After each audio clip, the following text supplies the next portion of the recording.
Je remercie Monsieur les ministres d'être parmi nous. Je remercie les ambassadeurs d'être parmi nous aussi. Monsieur le gouverneur de Bizerte, Monsieur le maire, tous les présents. Et nous donnons le coup d'envoi de cette 4e édition pour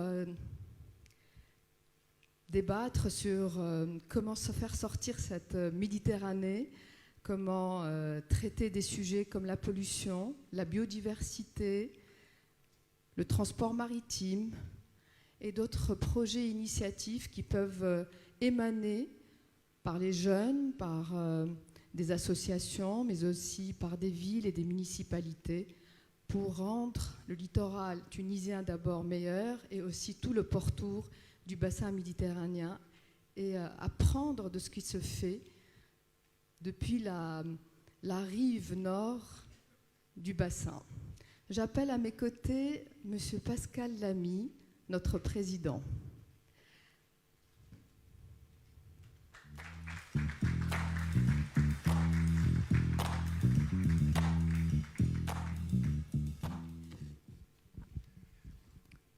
Merci Irim. Bonjour à toutes et à tous, mesdames, messieurs les ministres, les ambassadeurs, monsieur le gouverneur, monsieur le maire, mesdames, messieurs, chers amis, habitués ou non du forum de Bizerte, qui, comme vient de le dire Rim Benzina, connaît sa 4e édition. Bienvenue. Merci d'être venu. 2 petits mots d'introduction. Et je porte mon regard sur le parcours réalisé par le Forum de Bizerte depuis ses débuts, à l'époque un petit peu confidentiel, désormais dans une taille qui nous permet de penser que nous avons atteint une forme de vitesse de croisière. Et donc, ce regard sur le chemin parcouru depuis quelques années, avec le soutien de toutes celles et tous ceux qui sont mobilisés dans la société civile, dans les autorités publiques, dans les coopérations internationales, et puis bien sûr cette étincelle d'énergie que Rim Benzina met dans tout ce qu'elle fait. Donc, bravo pour ce parcours jusqu'à présent.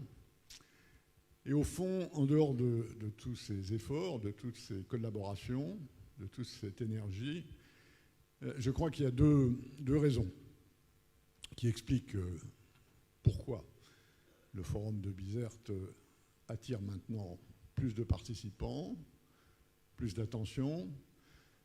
La première, c'est que les questions qui sont au centre des discussions et des actions du Forum, ces questions aquatiques, ces questions maritimes, ces questions hydrosphériques, comme nous disons, et on vous parlera avec Geneviève Ponce un peu de la mission Starfish tout à l'heure, attirent de plus en plus d'attention parce que la réalité de ces problèmes, leur importance, la pente dans laquelle nous sommes de dégradation des systèmes hydrosphériques en général et qu'il faut absolument redresser, ces questions-là sont plus importantes aujourd'hui qu'elles ne l'étaient il y a quelques années.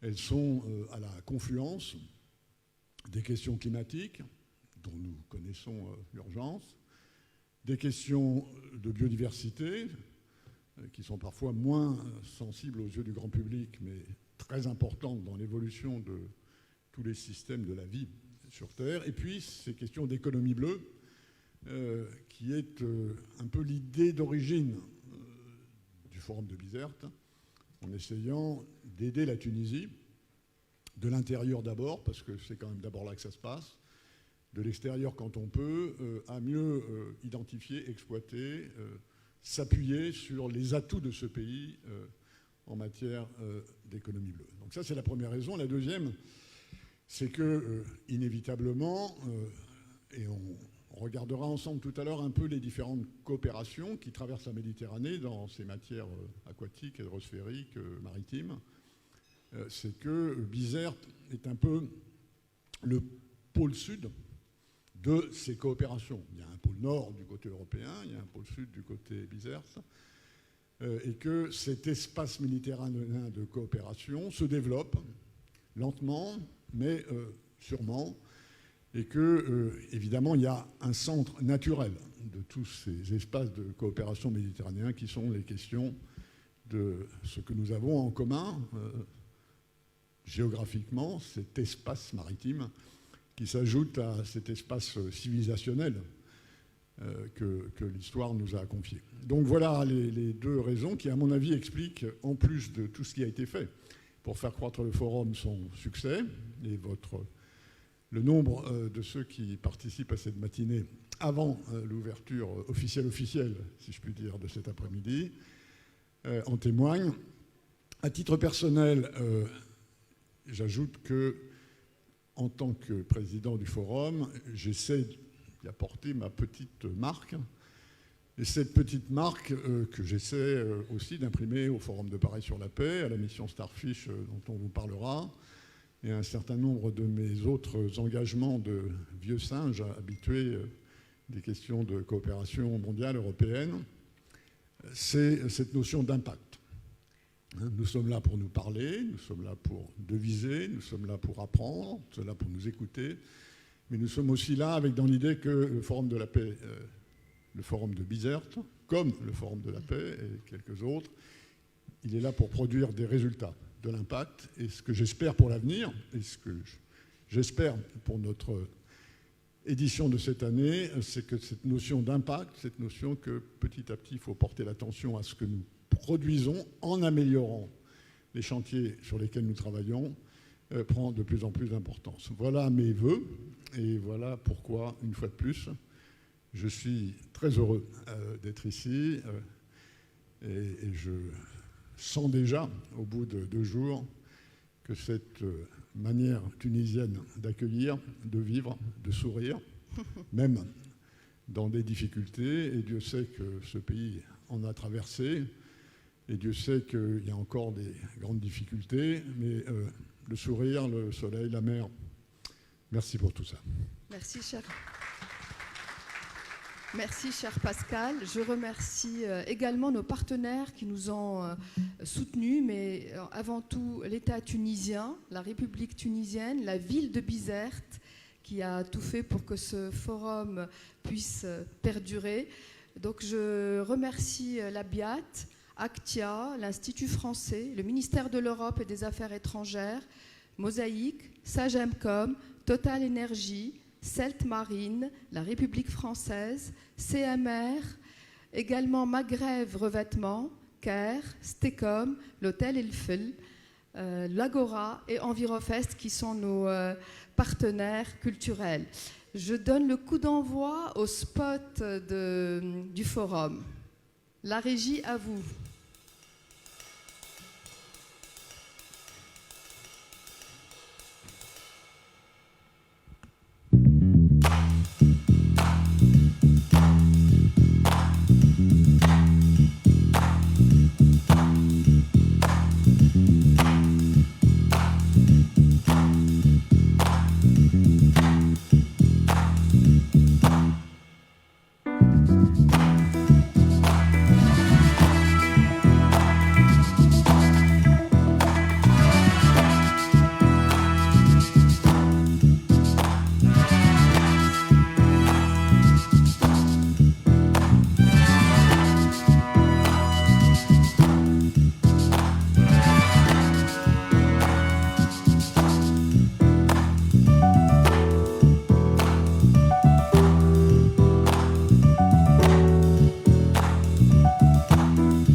veulent interagir avec nous, ils peuvent le faire via le hashtag FMMB 2021.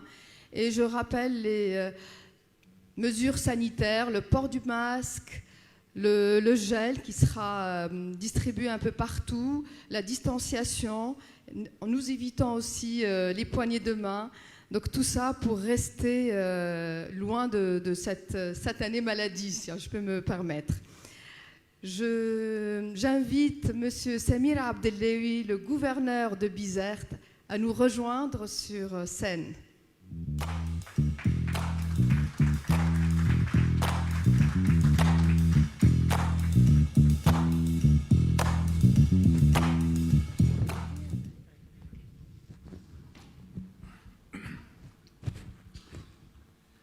بسم الله الرحمن الرحيم. السيد وزير السياحة، السيد الكاتب العام لشؤون البحر، السيد رئيس المنتدى العالمي للبحر، السيد المندوب الأوروبي للبيئة والمحيطات والصيد البحري، السيد الكاتب العام للاتحاد من أجل المتوسط، السيد وزير البحر بالبرتغال، السيد المكلف بالعلاقات الأوروبية بوزارة الشؤون الخارجية، السيد رئيس جمعية الموسم الأزرق، السيد رئيس بلدية بنزرت، السيدة معتمدة بنزرت الشمالية، السيدات والسادة رؤساء وممثلي منظمات الدولة التونسية، السيدات والسادة ممثلي الجمعيات الدولية والتونسية،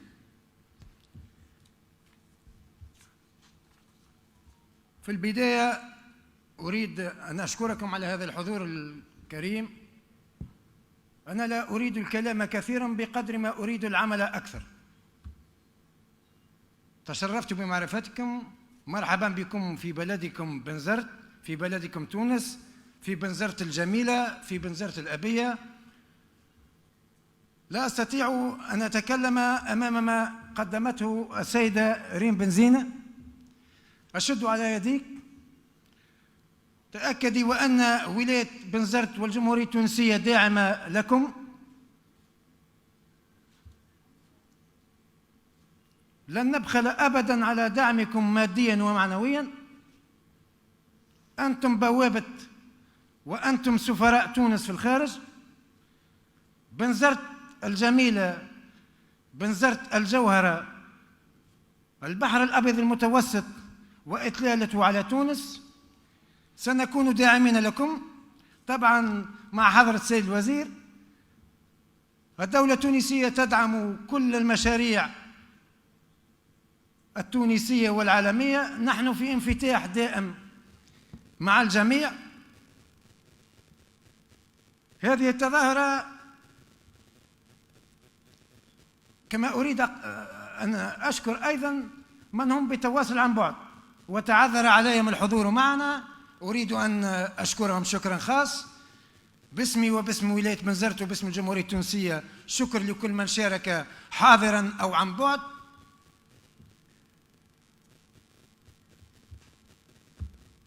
أدعم أيضاً طموحاتكم من أجل رسم ملامح مستقبلية لحوض المتوسط،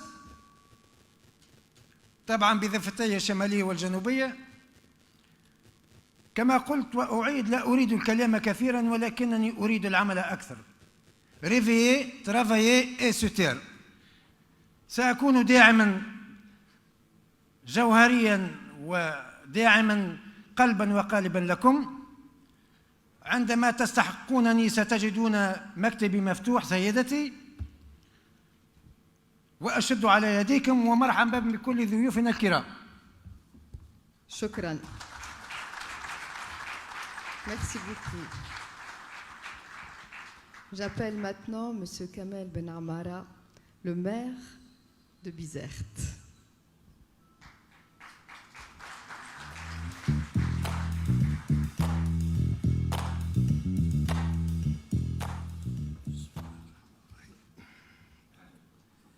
بسم الله الرحمن الرحيم. السيد الوزير، السادة الوزراء، السادة السفراء، السيد باسكال لامي رئيس منتدى البحر، السيدة ريم بنزينة رئيس الموسم الأزرق، السادة الضيوف والحضور، مرحبا بكم في مدينة بنزرت. مدينة بنزرت التي احتضنت الدورات الثلاث السابقة من 2018، وهذه الدورات اللي ساعدت لوضع هذا الموعد تقريبا في أجندة الكثير. السنة الفارطة كان فيه تقريبا 9000 هكا ولا حضور اون ديستانسيال، لأن موضوع الكورونا فهمت معناتها أفسد علينا أمرنا، لكن الحمد لله رجعنا السنة هذه. لا يسعني في هذا الصدد أن لا أذكر أسماء بعض المؤسسين لهذا الحدث، اللي منهم سعادة سيد سعيد كمال، وسيد أوليفييه بوفردرفور السفير السابق لفرنسا في تونس. فما سؤال هنا معناتها يتساءل: لماذا مدينة بنزرت؟ علاش بنزرت معناتها هي اللي معناتها تحتضن هذا الموعد؟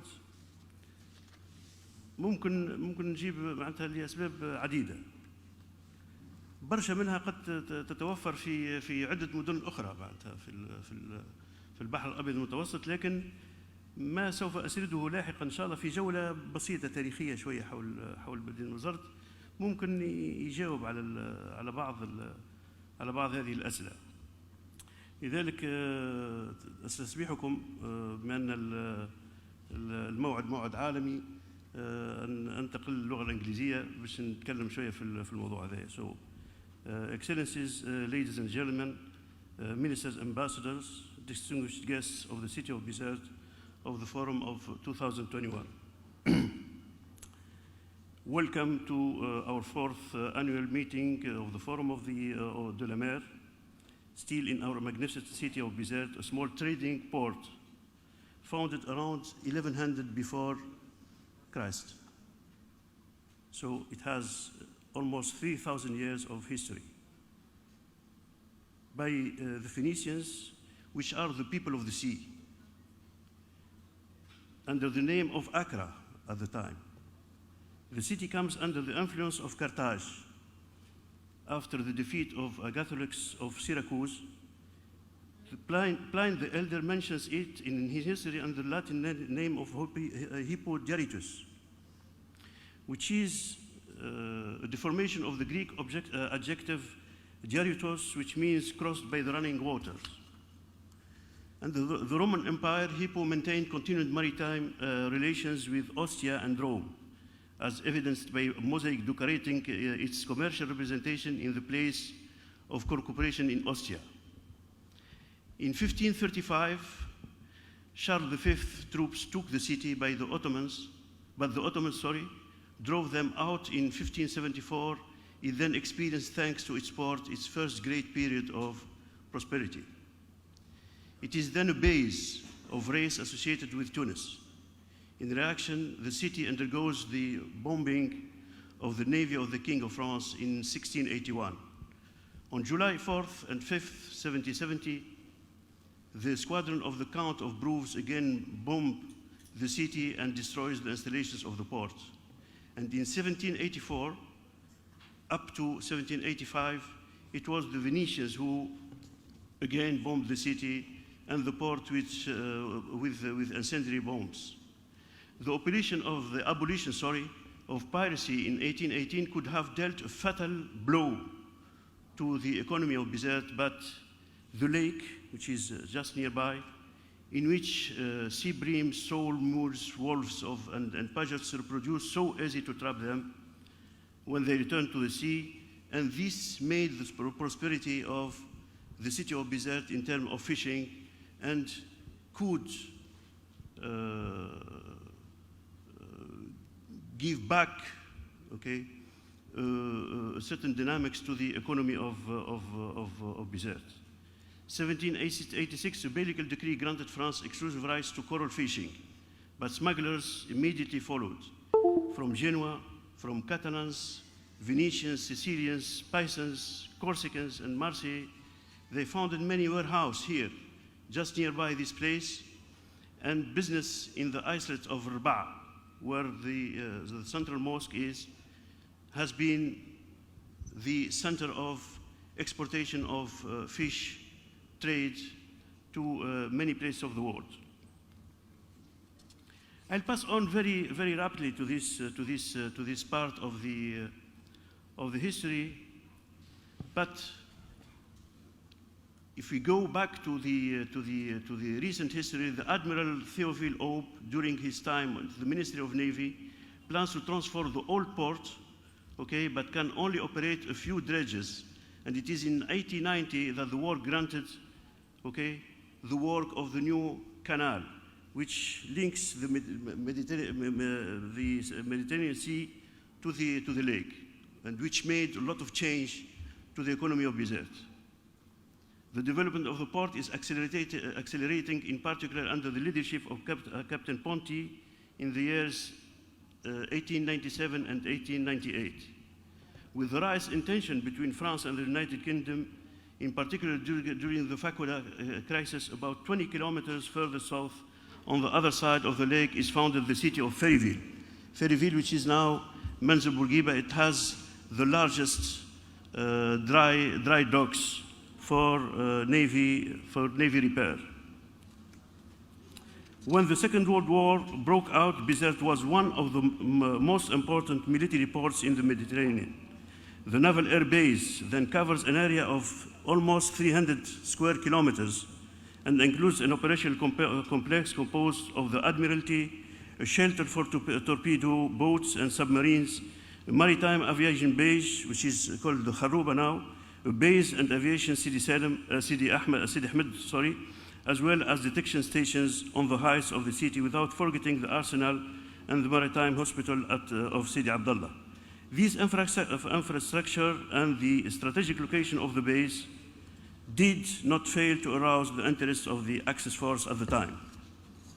Nowadays, Bizerte has a population of approximately 180,000 people, inhabitants, and has a fishing port with an estimated capacity of 135 boats, a marina with 800 rings, an old port, and a commercial port offering a total linear case with a length of something like 1721 meters. The city also has attractive beaches, some of which are currently, unfortunately, in erosion, but we did some work about it, and hotels on this coast, including the Hotel Andalusia, where we are now. All this to tell you that our dear city of Bizerte continues from a distant past to the present day to be a privileged center of the blue economy in the Mediterranean. This forum of the sea represents for Bizerte a golden opportunity to propel the blue economy, a strategic axis of sustainable development on a local scale, which can serve other regions of Tunisia. This is why, on behalf of the whole family of the municipality of Bizerte, I would like to deeply thank the Blue Season team led by our friends from the Blue Season Association, Mr. Olivier, Mr. Pascal, and all our friends to make this event very successful. Finally, I wish you all good work and a good stay in Bizerte. Thanks for your attention. Merci. Merci, Sifan. Madame Asma Shiri Labidi, secrétaire générale des Affaires maritimes, à vous l'honneur.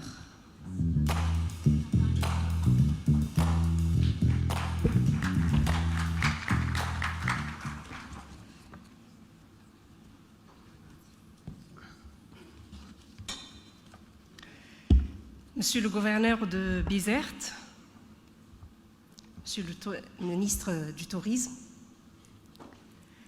Monsieur le président du Forum mondial de la mer Bizerte, Monsieur le maire de Bizerte, Messieurs les ambassadeurs, Madame la présidente de l'association La Saison Bleue, Mesdames et Messieurs, chers participants à ce forum.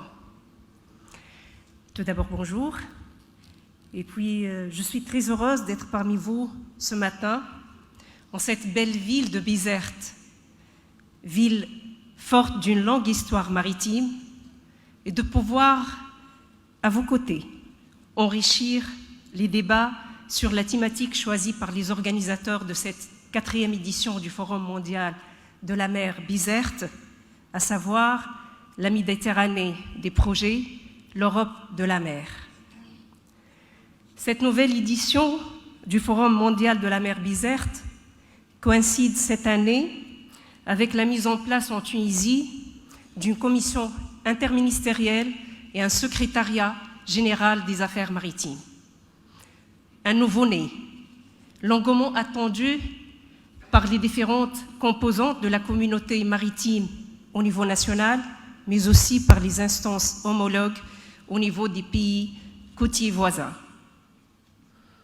La Tunisie s'est ainsi dotée d'une instance dont j'ai eu l'honneur au mois de décembre dernier d'être nommée à sa tête, qui assurera un rôle central dans la mise en place d'une politique maritime intégrée et la coordination entre les différents acteurs et opérateurs en mer et d'un vis-à-vis central et incontournable des différentes organisations internationales et régionales et organismes concernés par les questions marines et maritimes.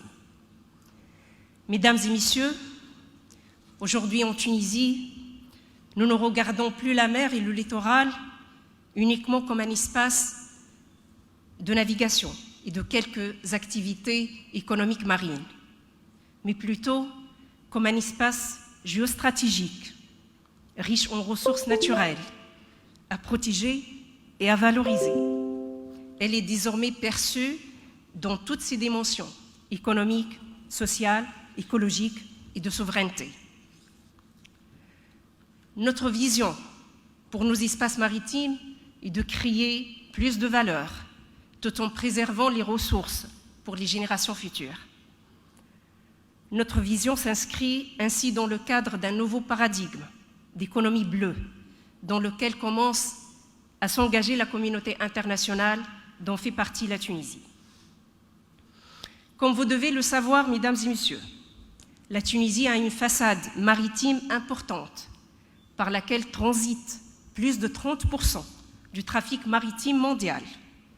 Notre commerce s'appuie fortement sur le transport maritime, puisque 98% de la valeur des importations et des exportations et 71% des tonnages dépendent de ce dernier, d'où la nécessité d'accélérer le déploiement d'un vaste programme de développement et de mise à niveau de nos infrastructures portuaires et navales.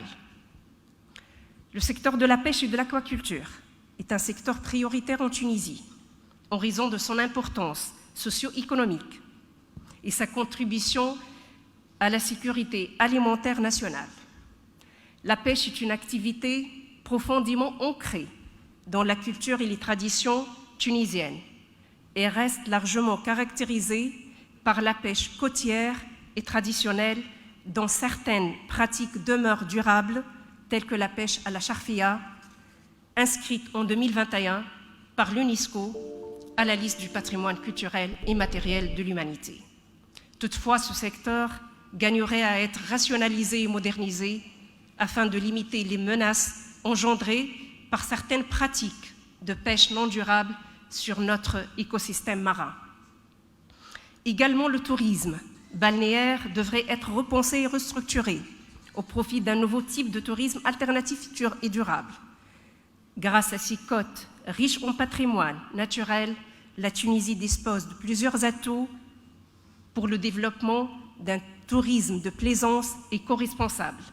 D'ailleurs, la fête de la plaisance et le Yachting Festival de Gamart organisé chaque année depuis 2 ans, représente une occasion pour promouvoir un tourisme de plaisance durable. Un ensemble de secteurs d'activités émergents à forte valeur ajoutée sont à promouvoir en Tunisie, tels que les biotechnologies marines.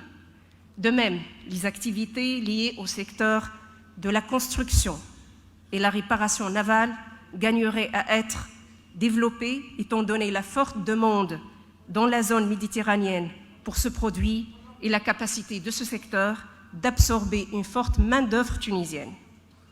Pour la Tunisie, l'économie bleue constitue une opportunité pour relever les défis de la durabilité, tout en apportant des perspectives nouvelles et novatrices au développement des activités maritimes et littorales, en termes de création de richesses, de réduction de la pauvreté dans les communautés côtières, de création de nouveaux emplois, notamment des emplois verts, ainsi qu'en termes de résilience et d'adaptation des zones côtières au changement climatique. Ces objectifs ne peuvent être atteints que grâce à une parfaite connaissance de notre patrimoine culturel marin, afin de préserver ses richesses potentielles et une vaste communication et sensibilisation pour assurer sa durabilité. 2. Une vision nationale holistique, intégrée, qui tient compte des différentes dimensions économiques, écologiques et sociales des différents secteurs d'activité liés à la mer, impliquant de nouveaux modes de gouvernance et des instruments de politique publique bien adaptés. 3. Une synergie entre les différents opérateurs et intervenants en mer, publics, privés et sociétés civiles, ainsi qu'un partage des expériences avec nos voisins du bassin méditerranéen. C'est d'ailleurs dans ce cadre que le Secrétariat général des Affaires maritimes a choisi, dès sa mise en place, la mission d'élaboration d'une stratégie nationale dans le domaine maritime comme la première priorité de son agenda de travail. Mesdames et messieurs, des rencontres telles que le forum qui nous réunit aujourd'hui représentent une opportunité pour rassembler les différents opérateurs liés à la mer des deux rives de la Méditerranée et discuter des programmes, des actions, des solutions qu'on pourrait mettre ensemble en place pour toute la région dans le cadre de la solidarité, de la coopération et en respect avec le principe de la responsabilité commune mais différenciée, un principe consolidé par les recommandations des Nations Unies. C'est pour cela que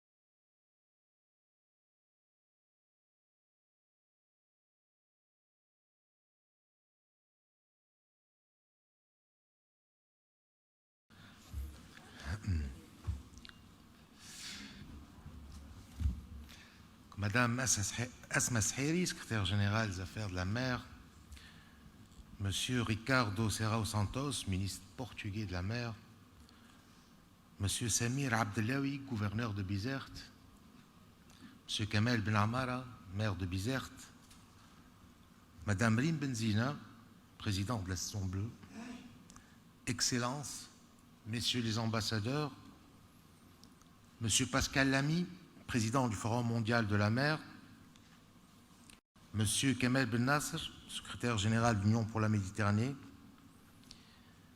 Messieurs les présidents des organisations et associations nationales et régionales et internationales, honorables invités, Mesdames et Messieurs. C'est avec un grand plaisir que je me joins à vous ce matin à l'occasion de la tenue de cette 4e édition du Forum mondial de la mer à Bizerte. Un rendez-vous devenu incontournable au vu des défis auxquels notre planète Terre se trouve confrontée. Je voudrais tout d'abord souhaiter la bienvenue, un agréable séjour à nos honorables invités. Recording in progress. Je tiens également à remercier vivement l'association La Saison Bleue pour l'organisation de cet événement, réunissant la famille élargie du Forum afin d'échanger et proposer ensemble des solutions et des projets pragmatiques. Car au-delà de ma qualité de ministre en charge du secteur touristique en Tunisie, dont celui côtier maritime, je me sens tout aussi concerné par la thématique en ma qualité de citoyen tunisien. En effet, cette mer méditerranéenne qui nous regroupe aujourd'hui autour d'une même table s'avère, du fait de l'activité humaine, la mer la plus polluée au monde, 10 fois plus que les océans, dit-on.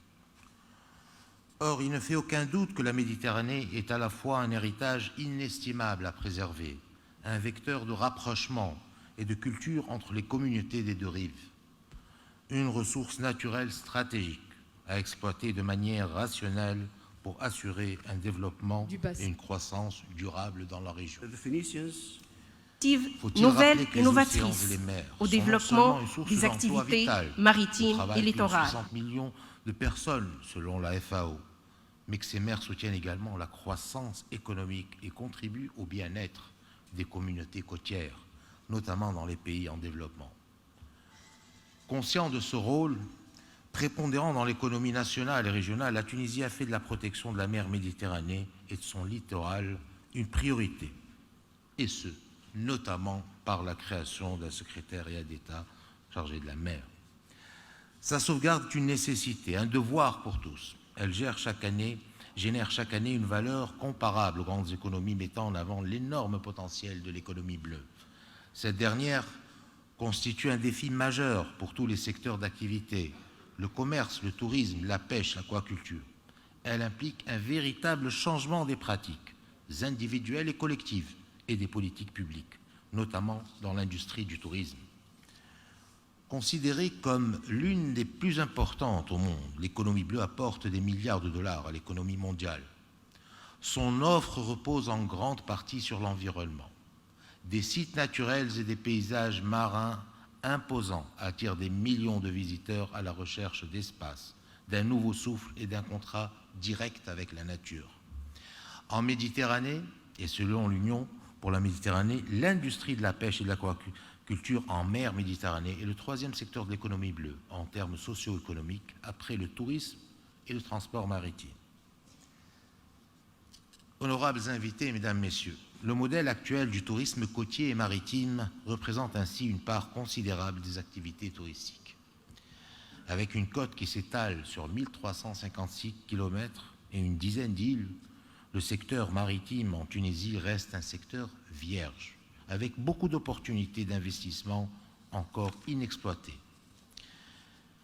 Avec la création du secrétariat général des affaires maritimes en 2019, les travaux préliminaires pour l'élaboration de la stratégie nationale de l'économie bleue en Tunisie permettront de faire la lumière sur ces richesses et enjeux qui pourraient être mieux exploités.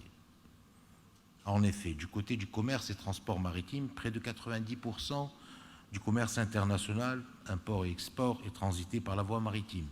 En 2019, le volume total du trafic à travers les ponts maritimes de commerce tunisien s'élève à près de 30 millions de tonnes de marchandises.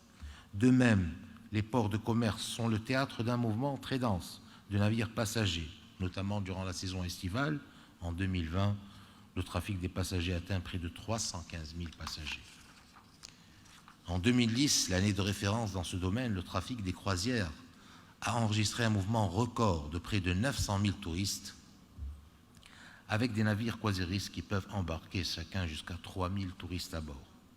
Aussi, et dans le cadre de la diversification touristique, la Tunisie abrite une activité de plaisance très dense, marina, base nautique, croisiéristes et industrie nautique, avec un taux d'occupation des ports de plaisance de près de 70%, dont 44% des pavillons étrangers.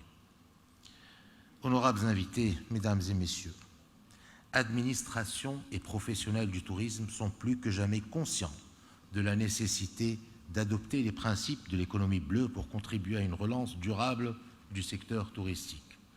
D'ailleurs, le plan de relance du tourisme tunisien prévoit une panoplie de mesures et actions visant à préserver l'environnement et les différents écosystèmes, et inciter à des pratiques d'exploitation et de consommation responsables et solidaires en vue d'assurer un développement et une croissance durable pour les générations actuelles et futures, d'une part, et de diversifier l'offre touristique, écologique et balnéaire, d'autre part.